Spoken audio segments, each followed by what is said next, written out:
Hello everyone, Assalamu alaikum and welcome back to Gigi's Kitchen. Today I'm sharing with you the recipe of one of my favorite treats growing up. It's called Harcha, which literally means coarse, and they basically are semolina pancakes or semolina breads. Today I am making them with extra fine durum flour. We have 500 milligram, which is about 3.5 to 4 cups. I pass them through a sieve first just to make sure there's no clumps in there. We also have 2 cups of lukewarm milk. I'm using 2% milk, but you can also use full fat. I have 3/4 of a cup of vegetable oil. We also have a dash of salt. Next, we have 1 1/4 packed tablespoons of baking powder. We also have 1 tablespoon of instant yeast. You can use fresh one if you'd like.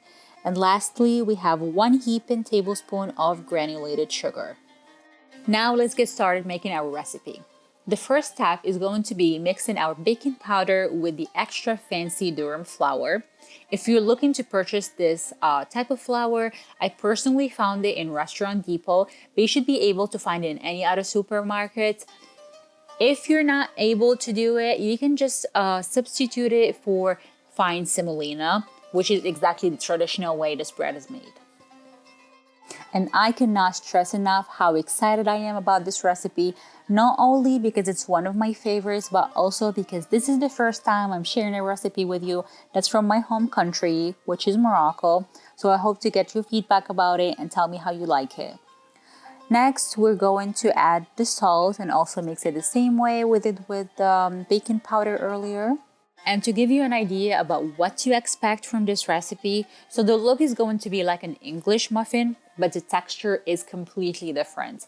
It's almost like a cornbread, and this is achieved by this step we're doing right now. We're going to add the oil and mix it until every single grain of the flour is covered in oil. And we're going to keep mixing until we achieve a sand-like texture, because that's what's going to give us the crumbliness that we're looking for from these pancakes.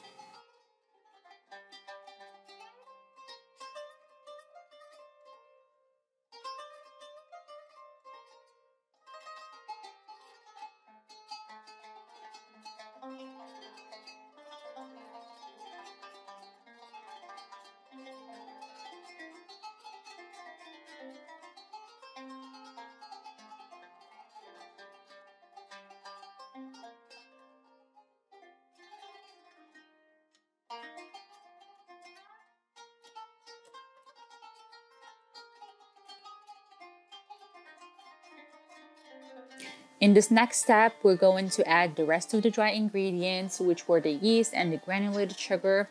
And after that, we move to adding the milk.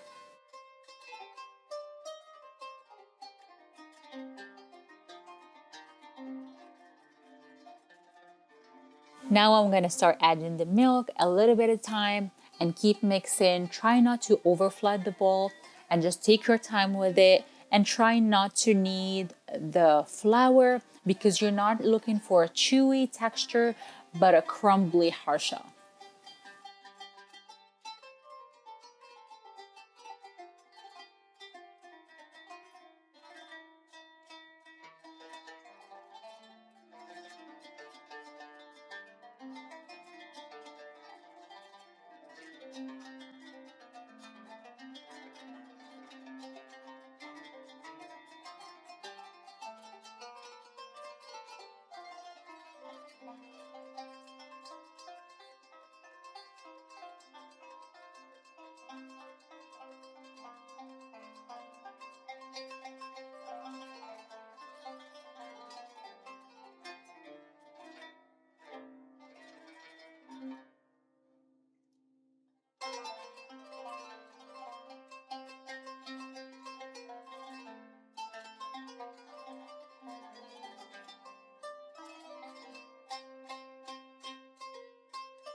After 2 cups of milk, this is the texture or the dough that we achieved. As you can see, it's a little bit wet and sticky, but you can still form a ball out of it. And I'm going to set it to the side for about 15 minutes. You don't need to cover it. We just need it to absorb the milk completely. In the meantime, we are going to heat a pan or a griddle on medium and get started on any fillings that you would like to put inside the harsha. They can be savory or they can be sweet because this bread is really versatile. Personally today, I'm using some cream cheese and some Gouda cheese, but mainly I'm making plain ones. So I failed to click on the record button and I'm already halfway through, but I'm going to catch you up. This is how the dough looks like after it's been resting for 20 minutes. I'm going to take a chunk out of it. And as you can see, the dough is not sticky at all. It has absorbed all the milk. Now we're gonna make it into a round shape. And then I'm going to flatten it down a little bit, get my cream cheese that's been sitting at room temperature, and wrap up all the corners around and make it into a sphere again. Next thing, it's going to be getting a bowl, filling it with the flour that we used earlier, and we're gonna cover the bowl completely so it doesn't stick at all. And dust off any excess so it doesn't burn on the griddle because it's hot. Next thing, we're going to put it down on the pan that we're cooking on. You can press it down with your hands, but today I'm using my handy dandy harsha maker. I just press on it and it makes it into a perfect circle. You can also use a cookie cutter if that's good for you. Here is my beautiful harsha cooking, or Hrichat to be more correct since they're individual sized ones. This is the color we're looking for, and it usually doesn't take more than 5 minutes to achieve it on each side. So just keep an eye on the heat. If they're browning up too fast, just turn down the heat. If it's the opposite, just crank up the heat and keep adjusting.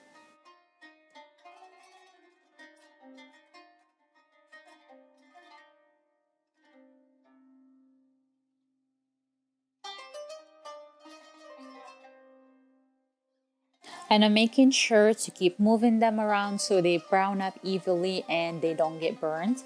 And the ones that stay a little bit pale on the top or in the middle usually are the ones that are filled.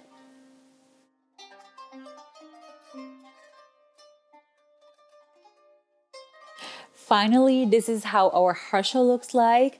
It has reached a really lovely color and a great height. And today we are presenting it in this Moroccan clay plate, beautifully decorated, called qasriya. So let me show you how it looks like from inside. You can tear it in half, or as you can see, it cuts up pretty easily. And I believe we got a cream cheese one here. Let's take a look inside. Oh, do you see how nice and how crumbly it is right there? And the cream cheese is sitting nicely there. It's not leaking anywhere. I'm going to drizzle some honey that I warmed up earlier on top of that. And I'm going for a bite. And believe me, these pancakes taste heavily. They're super soft and crumbly at the same time, and they pair nicely with a lot of things. I love to have them with a fresh brewed cup or pot of Moroccan mint tea.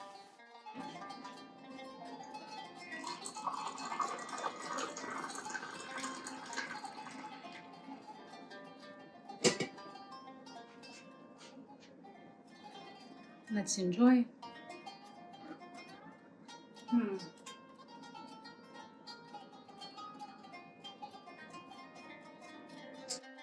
And as you can see, I couldn't help myself and I went for a second bite.